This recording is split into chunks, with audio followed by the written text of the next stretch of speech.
I'm Vin. I'm Sori. If you would like to get your song reviewed, dear listener, there's the filthy capitalist option. As Sori says, 125 gets you straight to the head of the line. You don't have to be a part of the alliance. You don't have to be part of the group. Wait a minute. And the biggest thing is you don't have to wait. You hop, skip, and jump right in front of everybody. 125 gets you there. You do that 3 times, and you get mashed down to the $75 rate for perpetuity. Yes! Also, there is a band review option.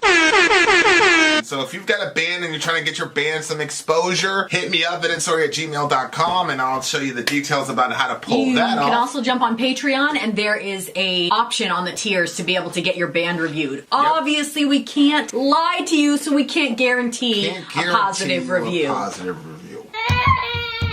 Get what you get. It's just rubbish. Rubbish. Rubbish. That's British for garbage. My favorite is a community option. $1 at the gate gets you in at Patreon. You get to join an alliance. The alliance joins their points together, and that helps determine what songs that we do. The alliances hang out on Discord. Message me on Patreon to get the link. And they do all kinds of other cool things. They do Minecraft, Dungeons and Dragons. Yeah. It's really a community within the community. Anybody can go on the village, facebook.com/Vin and Sori. There's 160,000+ people on the channel.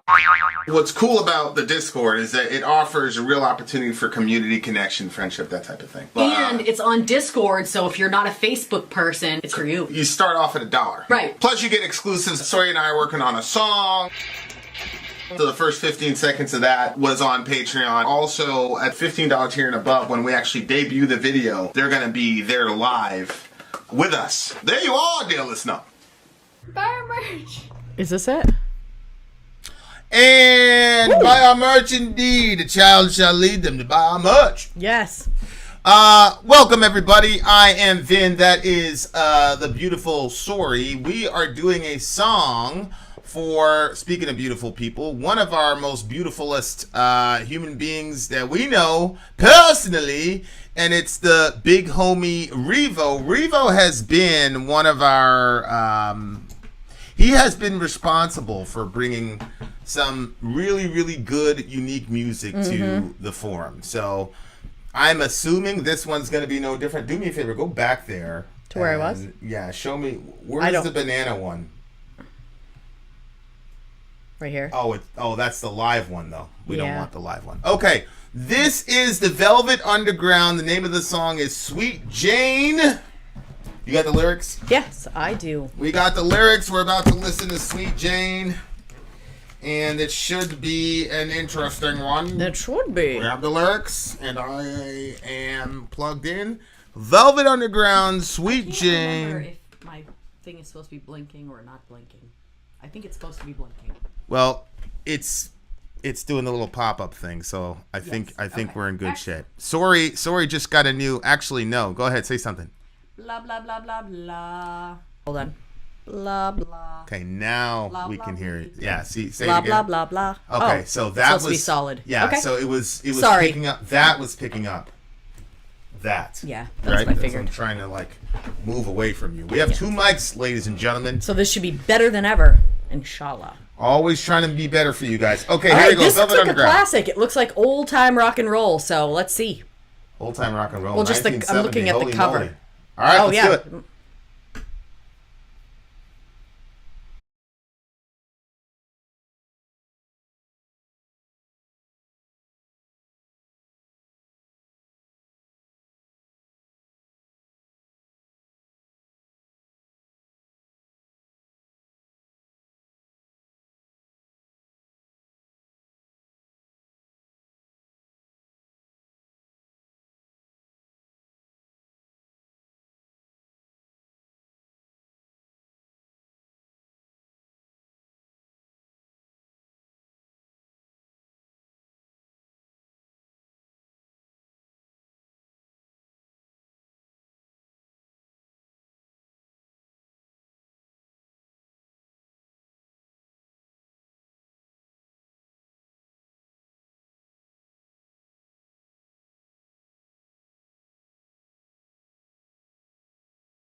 Sweet Jane. The end indeed. That's the cute. end indeed. That was cute. This 1970. it did have a very old sound to it, huh? Oh yeah, definitely. I would have if I didn't know the date, I would have said the 60s. Yeah. Because of the few books. No, I'm not gonna go there. I was gonna go somewhere, but I'm not. We continue. What'd you think of the song? I liked it. There was a Sweet Jane. couple things I thought That's of while I was really listening catchy, to it. that Yeah, Sweet it Jane is. line. Yes. Really catchy. So, do you remember there's like that old song that I wish that I had Jesse's Girl? Jesse's Girl. Yeah, Yeah, that one. that's all I know. So to me, this is kind of, that's basically all I know about it too. But this kind of reminded me of the same time period and the idea of it, like, What was the idea of that song? he just sees her and he just wishes he was with her, but she's with Jesse. So he wished that he had Jesse's girl, Oh, okay. Oh, Jesse's a dude. Yeah. Oh, I assume so. I thought Jesse had a baby. Oh, maybe you're Jesse's right. girl. I don't remember now. I don't remember. That's how I interpreted it. I am certain it's your interpretation is right. I don't think there's a hit song about a woman and her baby. Yeah, this is When has that ever Right. happened? Especially in America. Forget it. Oh, goodness. Okay, so it reminded me of that one, kind of the same sort of time period it felt like. So, Yeah. I kind of, it had like a sort of, all right, I'm just going to go with it. So it had a sort of nostalgic sound to it that I really liked. Now, you guys know my story. Grew up in a Christian home. Videos, movies, shows, all of it heavily restricted, and so there were a few things that we could watch. There was like Leave It to Beaver, The Waltons. Would you be able to watch The Chosen? It depends on how much violent. I haven't seen any of the violent. That's iffy. Yeah, That's iffy I'm because really- the violent content. Really? I don't know if there was a lot of violence. Violence? Yeah, we couldn't watch a lot of violence. We couldn't watch a lot of sexuality. None of that. I know there's not sexuality in it, but Yeah, there's. there is. Yep. I mean, Jesus hung out with prostitutes. There's gonna be sexuality. Oh well, I didn't see any of those parts. So Yeah, you don't watch that show really with me. he starts it at 4:00 in Fall the morning. asleep. Yeah, there's all you guys starting to catch on with Shorty, right? There's always an excuse over here. Yeah, I mean, wow, that's an excuse. There's always a reason. 4:00 in the morning. I'm tired. Yeah. Okay, anyway, so it kind of reminded me of that, and I was thinking about how I look back at a certain time period and think, oh, what a sweet time that was. Things were so good back then. Mm-hmm. And obviously, now that I'm in an interracial relationship, I look back at the racial elements that were at that time period, and so it kind of like, it's not the same. Yeah, I mean, even in the worst of times, though, people found ways to have enjoyment and happiness and satisfaction. You know what I mean? Yeah, Like, but the there's- world was, at all the time periods that I looked at, I didn't know where in there was slavery or where in there was any sort of racism. So, it was almost non-existent. Like, I knew that slavery happened. Wow, babe. What? Look at that giant spider. I certainly hope you plan on going to do something about that. It's dropping. Please get that. Post haste. I mean, Why are you sitting? Listen, if that thing hits the floor and it's randomly crawling around in here, I'm not going to be good for you. You need to get that for me right now. You should come around this way so you can definitely get it. Please make sure. Did you for sure get it? Yeah, I got it. You got it? You better not be lying to me. Say wallahi. No, wallahi, I had him. Wallahi, you killed him, not had him. Honey, I grabbed him and then I stomped him. You think he survived that? Answer the question with a yes or no. You don't know. You don't know. Talk to the people. Oh my gosh. I don't have arachnophobia, but I really don't like big, giant, scary spiders just randomly dropping down from the ceiling. We have an AC unit in the window, and I think it's not, well packed in, so I think that's what happens. You handled it? Wallahi? Yeah, I did. Just flush this Okay. body on the ground. Thank you for that. I really appreciate it.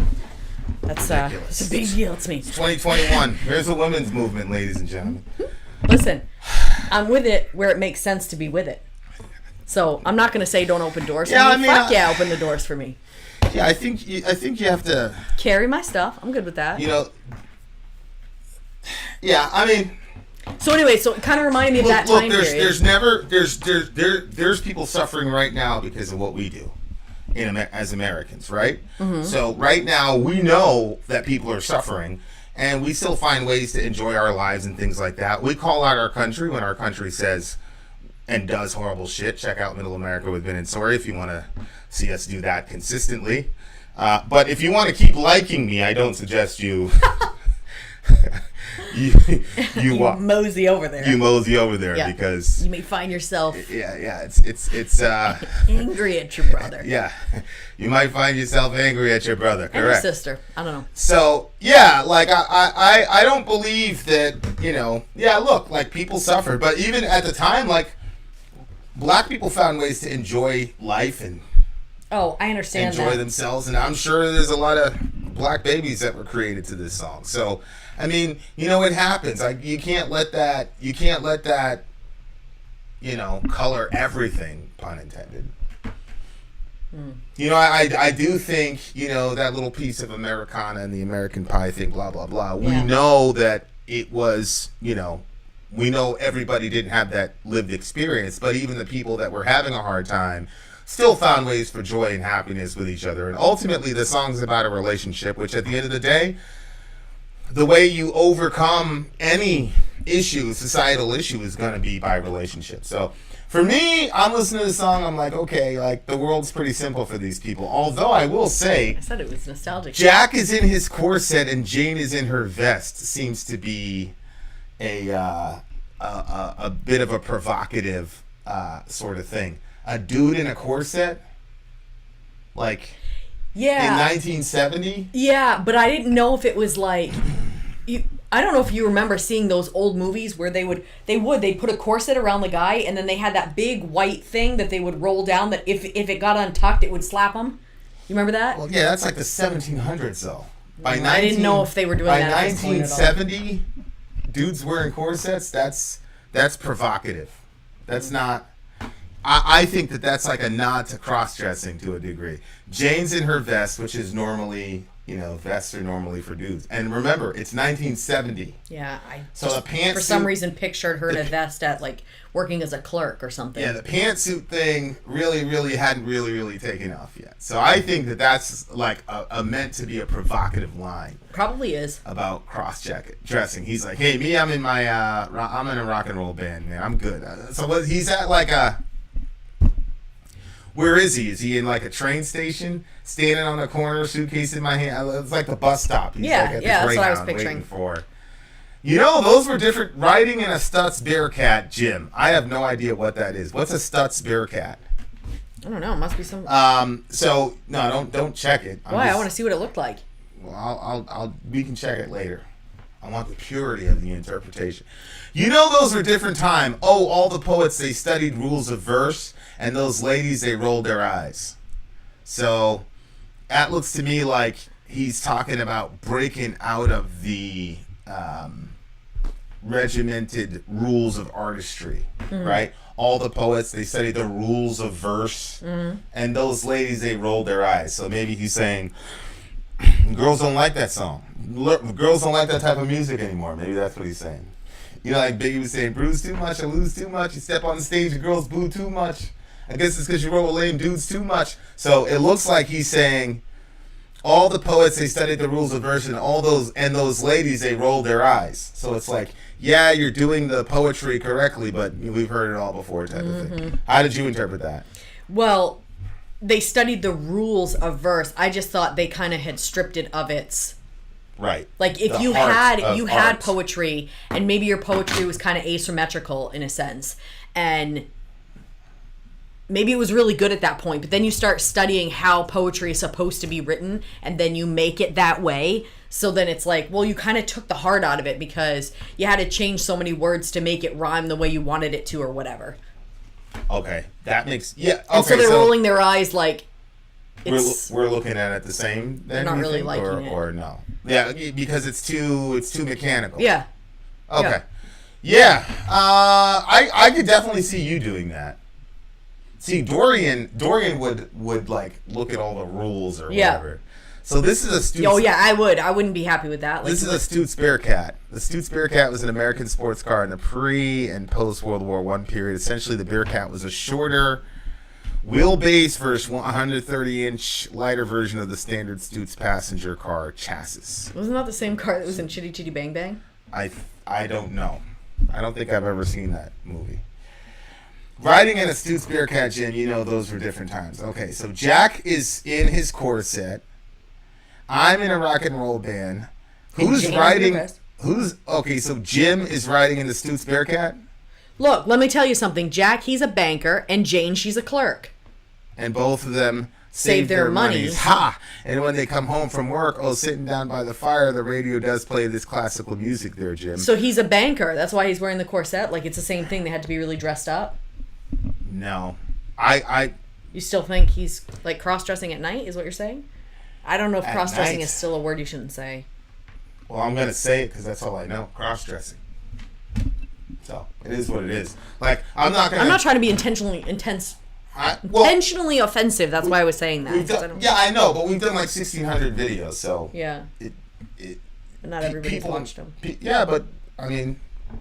All right. Well, I'm not going to live under that type of tyranny, man. Like, it's cross-dressing. That's all I know it as. Sorry. But I think that what do you call it? The corset thing I still think is a nod to cross-dressing because he specifically applies it to the man and not the woman. Like, in what circumstance would a dude show up with a corset at a bank and a woman not? If a dude's doing it, then that's part of the dress code of the bank. That would be the first time that the men have a more stringent dress code than the women. He's the banker. She's just a clerk. So the clerk wears a what? So bankers wear... I thought he's like the head of it. Bankers wear corsets in the 70s? I just assumed they wore something underneath there to keep it... I don't know, babe. I have no clue. Why are you looking at me like this? You look like you have something to say. Some thought about it. Well, it doesn't make sense to me. I'm trying to understand what you're saying. You're saying that you feel like... And maybe there's something I don't know where dudes walking around with corsets. I mean, there were no dudes walking around with corsets where I came. Okay, what... Well, but again, none of us were born in the 70s, so maybe is that like a New England thing? Honey, I really don't know. That's just an assumption because of all the we always had to watch really old movies. You know, I just think they're a the rock old band. Mary Poppins and stuff like that, and they all had those weirder clothes. So I just thought. I just think they're a rock band, and we're in the height of the sexual revolution. It's 1970. So they're pushing the envelope, talking about it could be cross-dressing. I don't. It could be. But I was like, well, I thought we had already moved on from the thing. Both of them saved their monies. Is that how monies is spelled? Isn't that weird looking? Yeah, I think that's the way. It looks like something Orion would say instead of saying money. The radio plays the classical music there. The March of the Wooden Soldiers. All you protest kids, you can hear Jack say, get ready.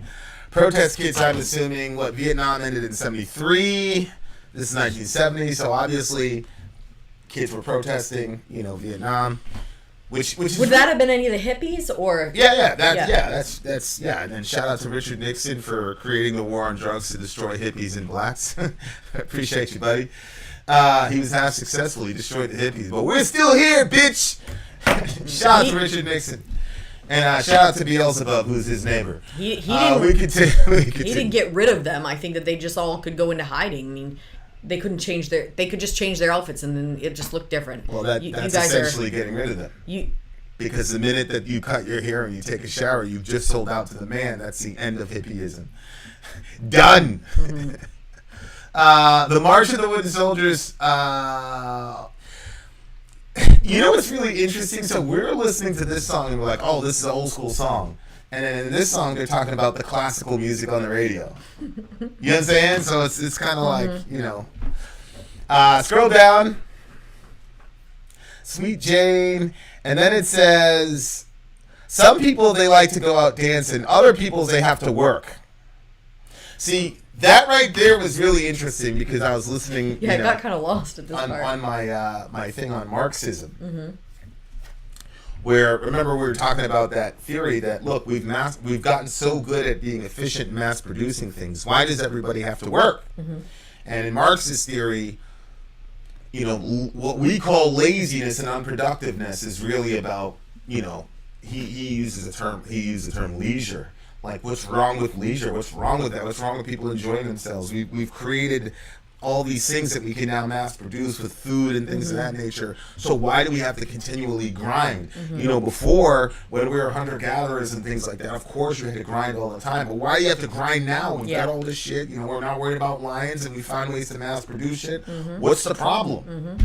And so what's wrong with being lazy? Which was really interesting because I remember one of my favorite arguments I got into with BM Fan, and I still hold this position. Yeah, what is it? And he was talking about, like, basically like some sort of universal wage type of thing to where people wouldn't have to work.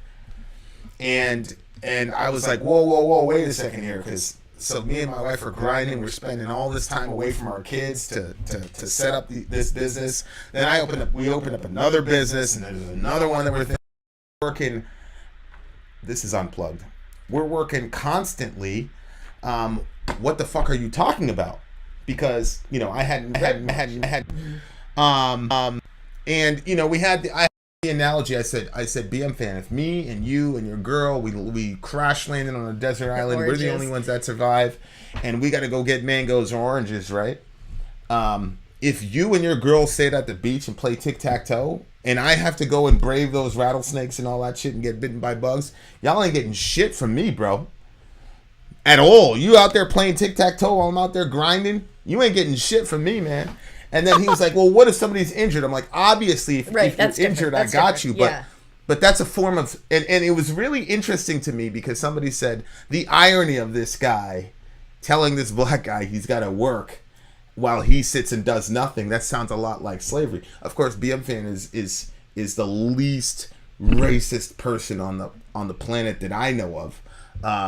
So, you know, I didn't even look at that, and I'm sure BM Fan, like, that's not where he was coming from. He was just coming straight from a Marxist perspective.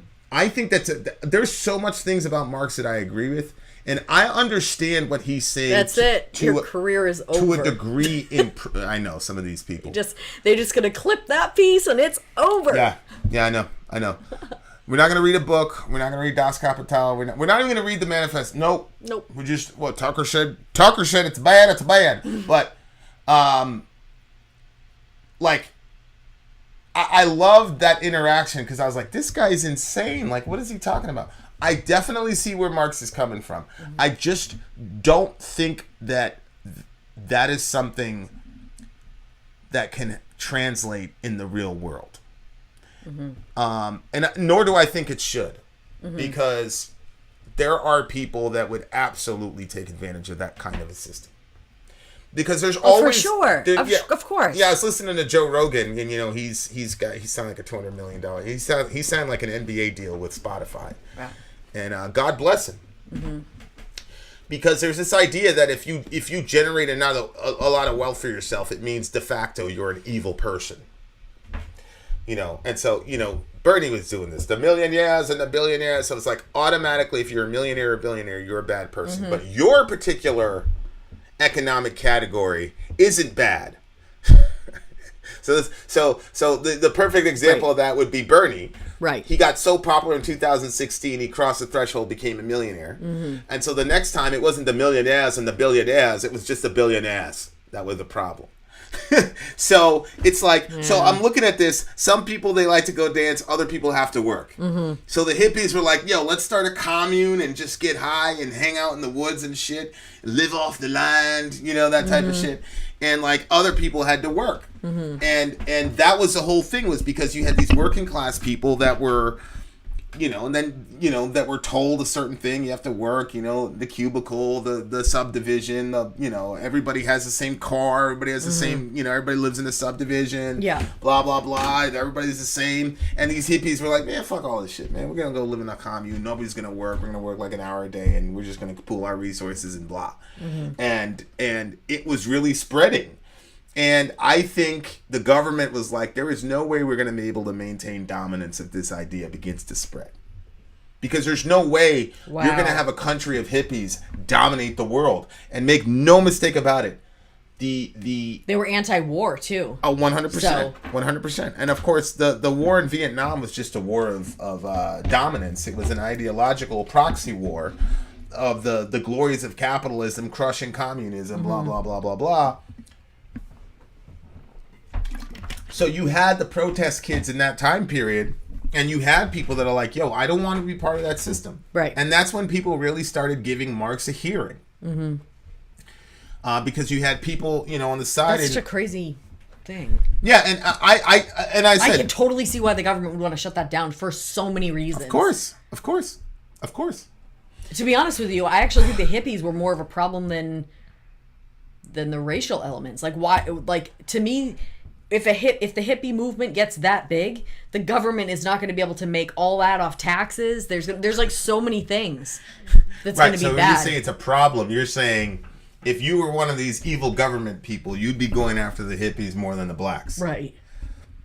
I can see why. I don't agree with what they did. Oh, yeah. But going from a government standpoint and how they love to push the agenda of war and all that stuff, if everybody starts getting peaceful, smoking weed in the woods, then... And everybody's saying, no, we don't need to go to war. Yeah. Like, things are going to change if the majority goes that way. Well, and the other thing is, aside from the war thing, they were saying we don't need to participate in capitalism. That was a problem.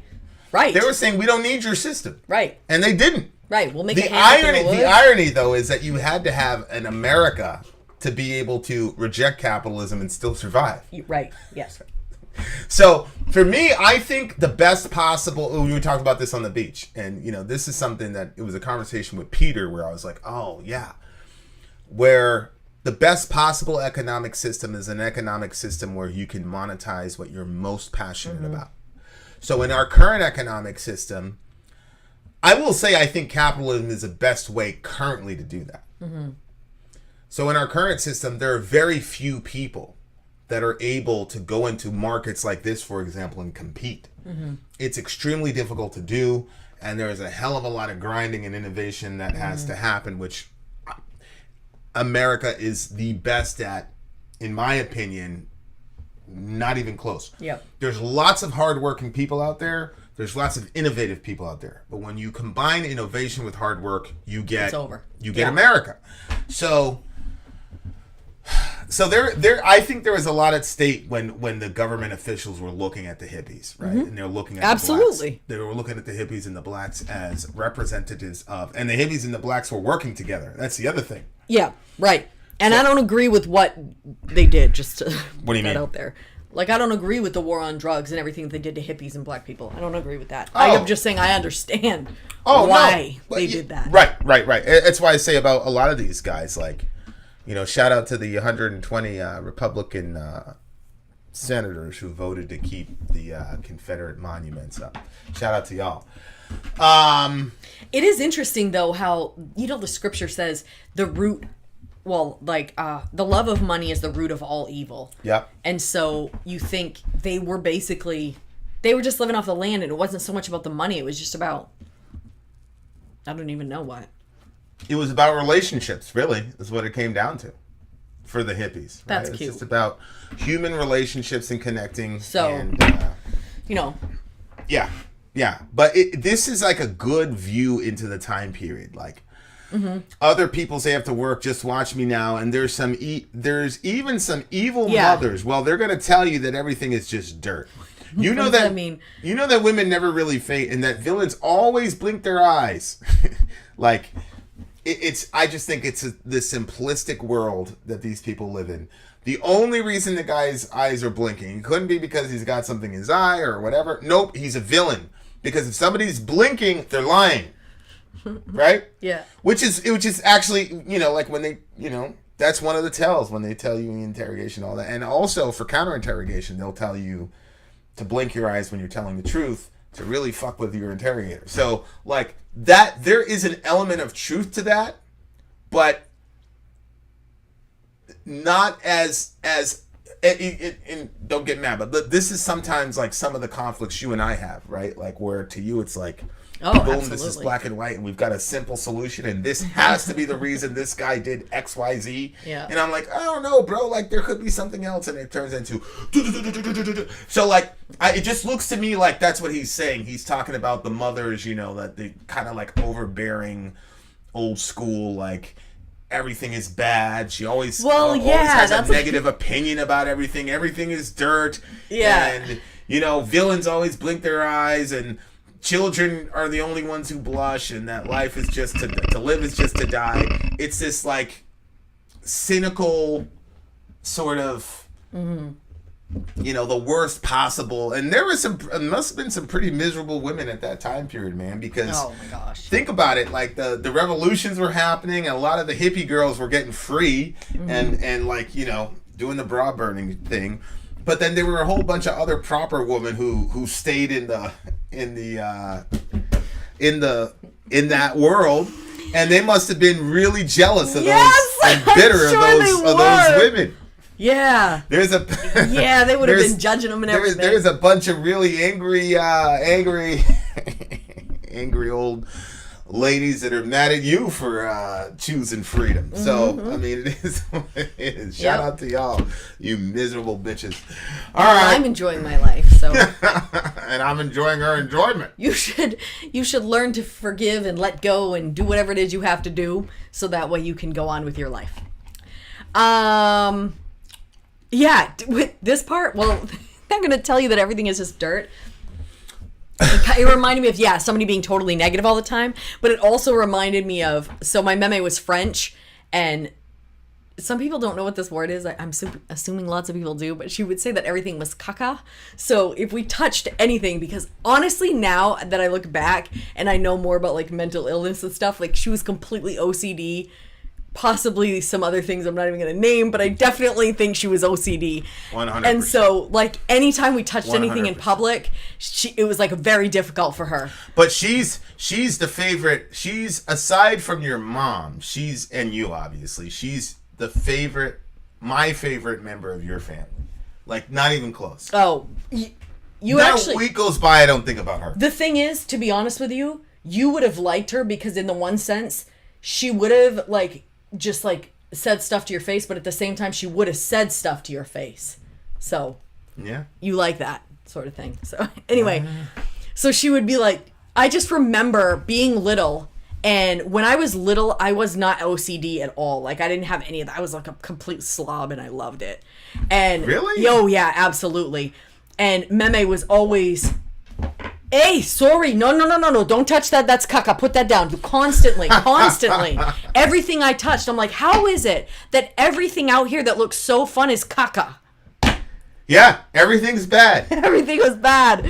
I see where she's coming from now. Now I'm like that with the kids. I'm like, don't touch that. Why would you do that? I feel for those women at that time period, bro. Because you had all them other girls getting free, and they had to sit there and be good, nice, you know, whatever, while these other girls are free having the time of their lives, and they resented the hell out of those people for sure. It's not even, there's not a question in my mind. Shout out to those ladies. You guys held down the fort. We ain't mad at you. You mad at us, though.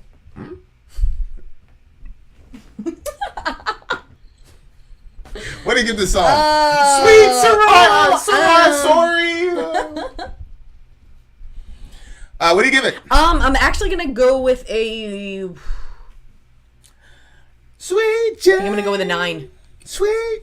I'm giving it a 9.5. Not necessarily because I enjoyed the song, but that course is gonna be in my head for the next 96 days. Classic. Yeah, it's just, you can just tell immediately it's a classic type course. So there you are, dear listener.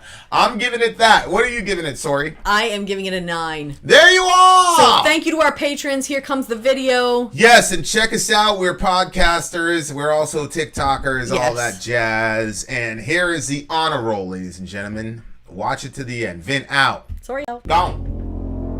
Oh, look. Yeah.